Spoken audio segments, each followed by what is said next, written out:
જય ગણપતિ બાપા, જય જીવંતિકામાં. મિત્રો, હું આજે જીવંતિકામાંની વાત કહેવા માગું છું. જીવંતિકામાંનું વ્રત શુક્રવાર લેવાનું હોય, શ્રાવણ મહિનો હોય અથવા બીજો શુક્રવાર હોય, પહેલો શુક્રવાર અડચણ હોય તો બીજો શુક્રવાર બી આપણે કરી શકીએ. અને એમાં લાલ વસ્ત્ર જ પહેરવાના હોય છે. અને મારી બાઈ બી જીવંતિકામાંનું વ્રત રહેતા. અને જીવંતિકામાંનું વ્રત બધા રહી શકે. અને એક વખત એવું બન્યું કે રાણીને ત્યાં કાંઈ પુત્ર ન હતો, તો દાસી બોલે છે કે રાણીબા, તમારે ત્યાં પુત્ર નથી, તો હું એક બ્રાહ્મણને ત્યાં છોકરું આવવાનું છે, બ્રાહ્મણની પત્ની, તો એ પુત્ર હું તમને આપી દઈશ અને તમે એને મોટો કરજો. તો બ્રાહ્મણની પત્નીને ત્યાં છોકરું આવે છે, તો બ્રાહ્મણની પત્ની ત્યાંથી લઈ આવી. દાસી સુયાણીનું કામ કરતી હતી, તો એ દાસી લઈ આવી અને રાણીબાને ત્યાં આપી દે છે. અને રાણીબા મોટો રાજકુમાર મોટો કરે છે, રાજકુમારને, એનું નામ વિજય આપે છે. અને એક વખત એવું બન્યું કે વિજય એના પિતાજી મરી ગયા એટલે એને ફૂલ તેરવા ગયાજી જાય છે. તો એના પિતાજી અને બ્રાહ્મણ બેયના હાથ લાંબા થાય છે, એટલે બે પિતાજીને એ ગતિ કરે છે ગયાજીમાં ફૂલ તેરવીને.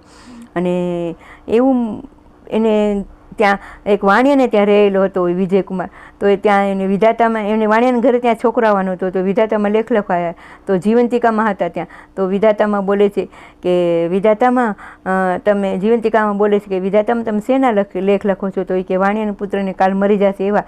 તો વિધાતામાંને કહે છે જીવંતિકામાં કે હું છું ત્યાં લગી તમે એવા લેખ ન લખો, જીવિત રે એનું લેખ લખો. જીવંતિકામાં કે હું એની રક્ષા કરીશ, હું છું ત્યાં લગી તમે એનું ન લખો, કેમ કે હું વિજયકુમારની આ રક્ષા કરું છું. તો વિજયકુમાર સાંભળી ગયો કે મારી રક્ષા કોણ કરનાર? જીવંતિકામાં.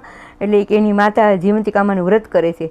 એટલે પછી બીજી ઘરે આવી અને દાસીને કહે છે કે દાસી, આજ તમે એવું કરો કે બધા લાલ વસ્ત્ર પહેરી અને અમારે ધુવાડા બંધ આખું ગામ આપણે ત્યાં જમવા આવે. ત્યારે દાસી કહે છે કે રાજકુમાર, એક બ્રાહ્મણ પત્ની છે, એ જમવાની આવે, કેમ કે એ પીળા વસ્ત્ર નથી પહેરતા, એ લાલ વસ્ત્ર જ પહેરે છે.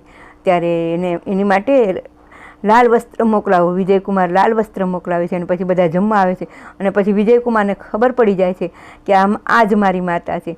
એટલે વિજયકુમાર એની માતાને ત્યાં ઘરે રાખે છે અને ખૂબ રાજપાટથી એને ખૂબ રાજી કરે છે અને એના આશીર્વાદ લે છે. મિત્રો, વાર્તા તો બહુ મોટી છે, પણ મારે આ થોડી બોલવાને અને વિડીયાને લીધે થોડી નાની કરી છે મેં. અને મારા વિડીયાને આજે 100 વિડીયા પૂરા થયા છે મિત્રો. તો તમારા બધાને સપોર્ટને લીધે મારા 100 વિડીયા થઈ ગયા છે. તો આવો ને આવો તમે સપોર્ટ આપતા રહેજો. અને ખૂબ ખૂબ ધન્યવાદ, ખૂબ ખૂબ આભાર તમારો. અને મારો વિડીયો ધાર્મિક, ભગવાનનો, માતાજીનો જ હશે મિત્રો. અને એ વિડીયા તમે, અને એમાં કાંઈ ને કાંઈ તમને થોડું ઘણું મારું જે મને આવડે છે એવું કાંઈ ને કાંઈ હું બોલું છું, એ તમને થોડું ઘણું સમજવામાં સમજાશે એવું જ હું બોલું છું મિત્રો. અને કાંઈ ભૂલ થઈ હોય તો માફી માગું છું. અને મારો વિડીયો લાઈક